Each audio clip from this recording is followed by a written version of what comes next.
Through the decade of the 60s, Jeanette would see her children grow, 2 into teenagers and 2 into adults. She would always be there supporting them in their own life events.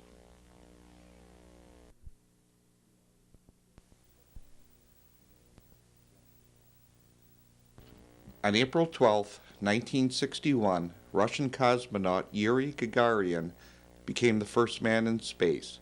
Jeanette was 38 years old. Major Gagarin was landing in Moscow, and Mr. K was with Yuri's wife and parents to greet him. What a hero was this young cosmonaut, unknown one day, the next, the most publicized man in the world. In the big heart of the emotional Russian people, the man from space held the place of honor. 3 weeks later, Alan Shepard from the U.S. would be launched into space, and the race for the moon was on. A knight in the silvery armor of the space age, astronaut Alan B. Shepard, Jr., 37-year-old Navy commander, on the memorable day when an American takes his first step into space on the road that leads to the moon.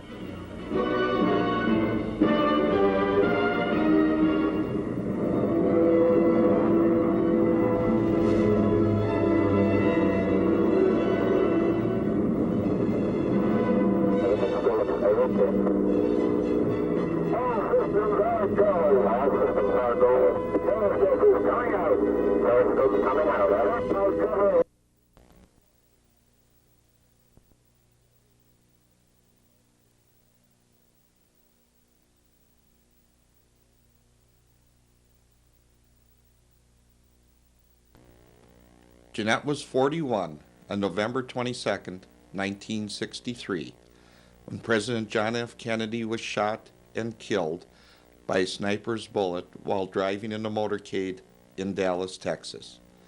Lee Harvey Oswald was arrested for the assassination. Vice President Lyndon Baines Johnson was immediately sworn in as president.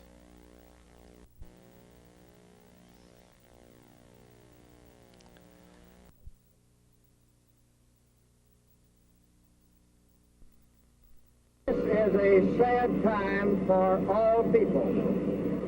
We have suffered a loss that cannot be weighed. For me, it is a deep personal tragedy. 2 days later, Jack Ruby would shoot and kill Oswald as he was being taken to a court appearance in Dallas, Texas. On July 20th, 1969, Neil Armstrong became the first man to step on the moon's surface.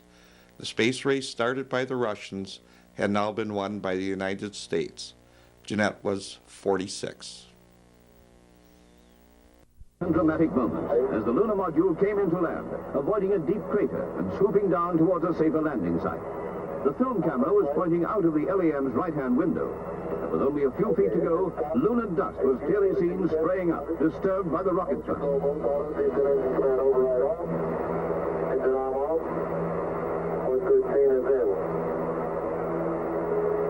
This was the moment of touchdown.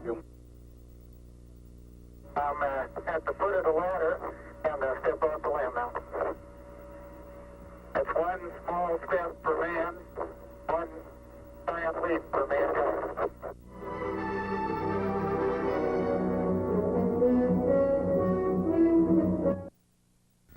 In November 1966, I was drafted into the Army. This picture with Jeanette was taken at Christmas when I was home on leave from basic training. 4 months later, I would be in Vietnam. Nearly everyone in South Vietnam feels that some kind of communist offensive is on the way. It might even come this week in the season of Tet, the South Vietnamese New Year.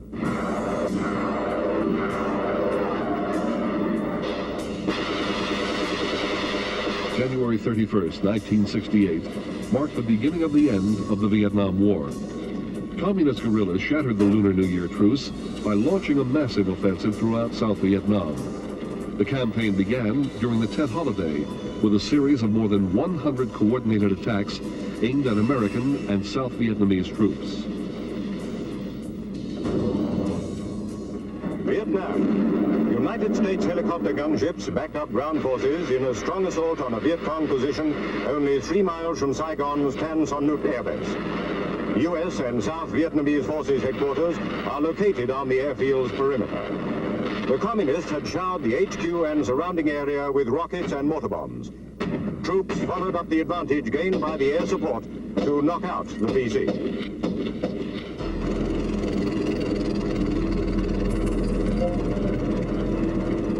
Within 24 hours, communist forces struck at virtually all the major cities in the country, including Saigon. What had been a guerrilla war fought primarily in the jungles suddenly erupted throughout the entire country and led to major victories for the Viet Cong. The Tet Offensive would prove to be the turning point of the war. The communist ability to stage such a massive offensive stunned America. The public now began to doubt the military's ability to win the war. Without public support, President Johnson knew that the war could not be won on the battlefield.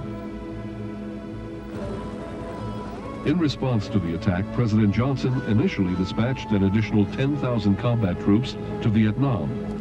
I was in Vietnam during the 1968 Tet Offensive. I was stationed in Pleiku, which was located in the Central Highlands. During Tet, we came under heavy mortar and rocket fire for days. The attacks came mostly at night, and on one time we felt we might be overrun, but we held out. Another time we were camped by the Ho Chi Minh Trail, which is the North Vietnamese supply line, when we were hit by a unit of the North Vietnamese Army. The fighting was so heavy that I felt for sure I would die. The lessons I learned from Jeanette helped me find the courage and strength to survive in Vietnam. The religious training she gave me, the idea that no matter how tired, sick, or scared you were, you still did your job. You never quit. Like to have a son in Vietnam War? Oh, what was it like to have a son in Vietnam War? Terrible. I used to think about him all the time and hoped and pray that he'd come home safe. And when he wrote and told me that they were attacked and all these Vietnamese were laying dead, and I thought, oh my God, but he said he was all right. And then one time I had a dream about him, and I saw his praying hands in a fountain, these geysers, you know, that shoot water up, and it was on a 4th of July in a park. And then I looked there and I saw praying hands down there. Then I knew that Steve was okay, the guy that the Lord was telling me he's okay. Because why would I dream something like that, you know? And that he was okay and he'd be coming home safe, you know. I can still remember that so plain. What was it like when he came home?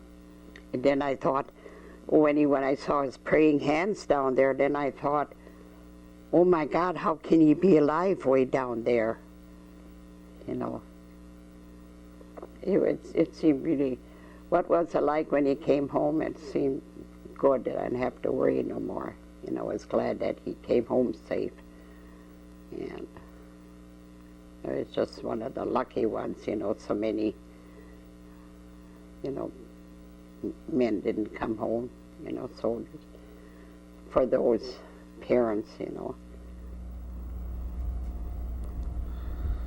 I remember on my 19th birthday, I received my draft notice to be drafted in the Army, and I had to report in like 3 or 4 weeks. I had passed the physicals before, so I was classified at 4A.